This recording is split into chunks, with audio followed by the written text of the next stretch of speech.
Don't ride the tiger, be the tiger. This video is not a critique on traditionalism or Evola as a whole, but more so a critique on the mentality of there is nothing one can do because the time is not right. Be it traditionalists and their belief in cyclical time, or Christians and their belief of Armageddon, or accelerationists and their beliefs of Reed Siege. The same could be said. Those who wait for the moment will grow old and die waiting. History is written and the future is crafted by people who have seized the moment, not waited for it, and made it their own. Be it Caesar crossing the Rubicon or Napoleon crowning himself, the Bolsheviks in Russia or the Jacobins in France. It has always been men of action who have defied the odds, that have changed the course of mankind. That is what being the tiger is, creating the moment. Now, as far as the mentality of riding the tiger, as Evola explains in Ride the Tiger, the phrase is a Far East saying, expressing the idea that if one succeeds in riding a tiger, not only does one avoid having it leap on one, but if one can keep one's seat and not fall off, one may eventually get the better of it.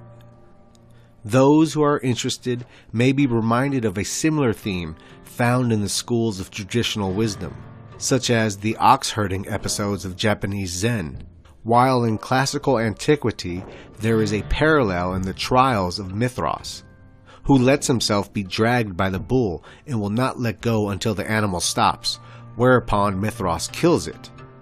This symbolism is applicable at various levels. First, it can refer to a line of conduct in the interior, personal life. Then to the appropriate attitude in the face of critical, historical, and collective situations. In the latter case, we are interested in the relation of the symbol to the doctrine of cycles, with regard to both the general structure of history and the particular aspect of it that refers to the sequence of the four ages. In the classical world, it was presented in terms of humanity's progress, descent from the Golden Age to what Hesiod called the Iron Age. In the corresponding Hindu teaching, the final age is called Kali Yuga, or the Dark Age. Its essential quality is emphatically said to be the climate of dissolution, in which all forces, individual and collective, material, physical, and spiritual, that were previously held in check by a higher law and by the influence of a superior order, pass into a state of freedom and chaos. The texts of the Tantra have a striking image for this situation, saying that it is a time when Kali is wide awake. Kali is a female divinity, symbolizing the elementary, primordial forces of the world and of life. But in her lower aspects, she is also presented as a goddess of sex and organistic rights. In previous ages, she was sleeping, that is, latent in the latter aspects. But in the Dark Age, she is said to be completely awake and active.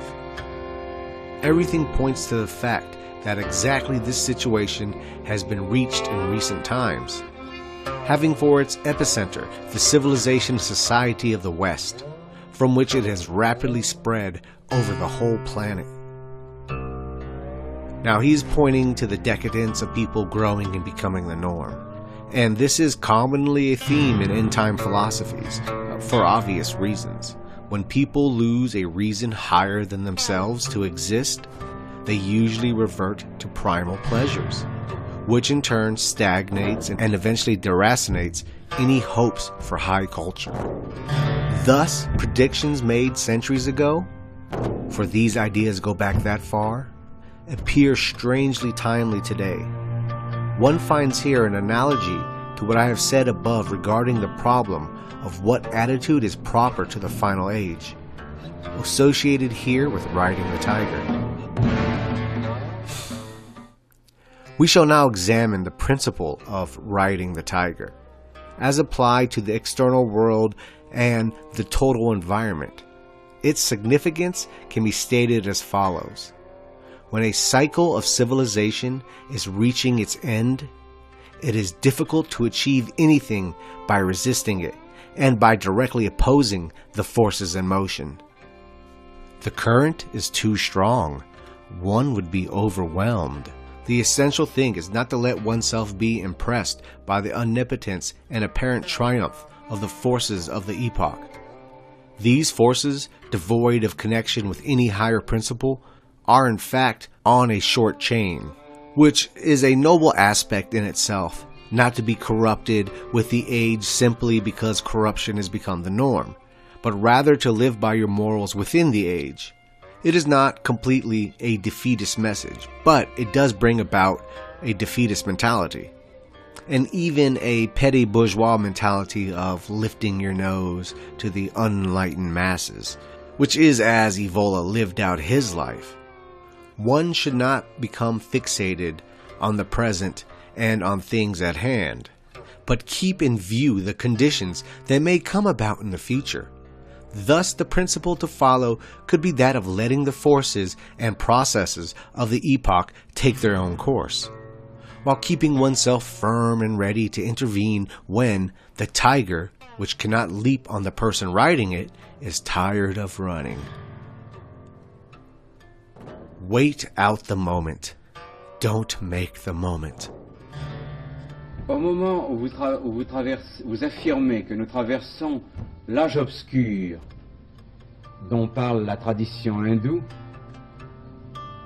quel est à votre avis le remède ou les remèdes à cette dissolution de la civilisation actuelle? Réponse tout à fait négative. Il n'y a rien à faire.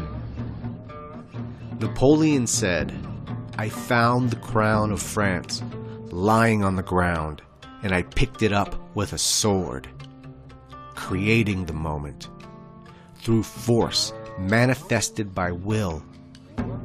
This is what moves the wheels of history.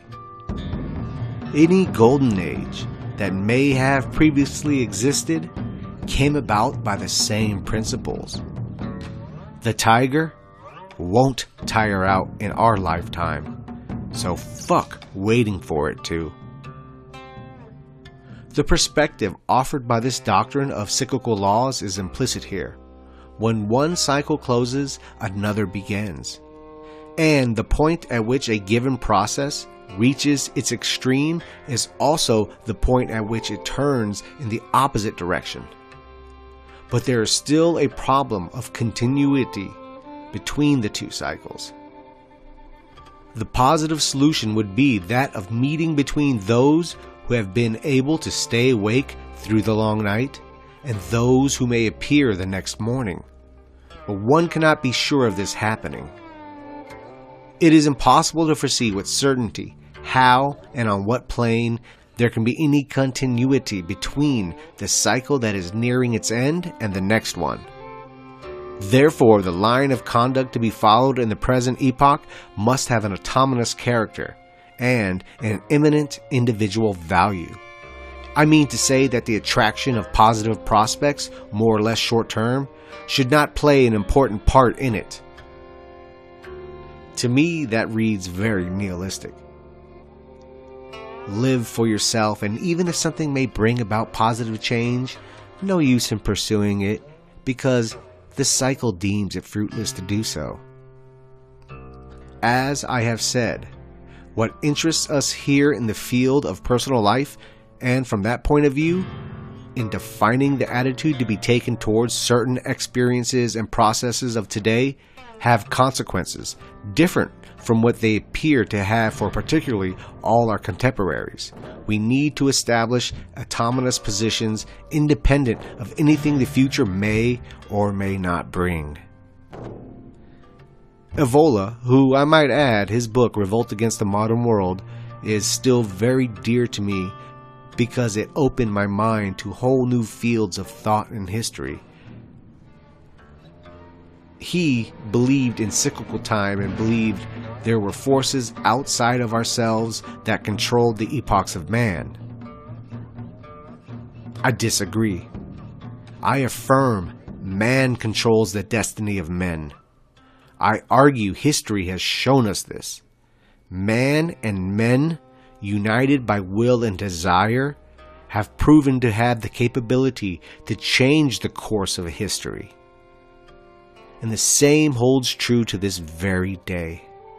So when the system has become oppressive, corrupt, and malicious, we must in turn manifest will into force to become the system, to bring about righteousness and retribution.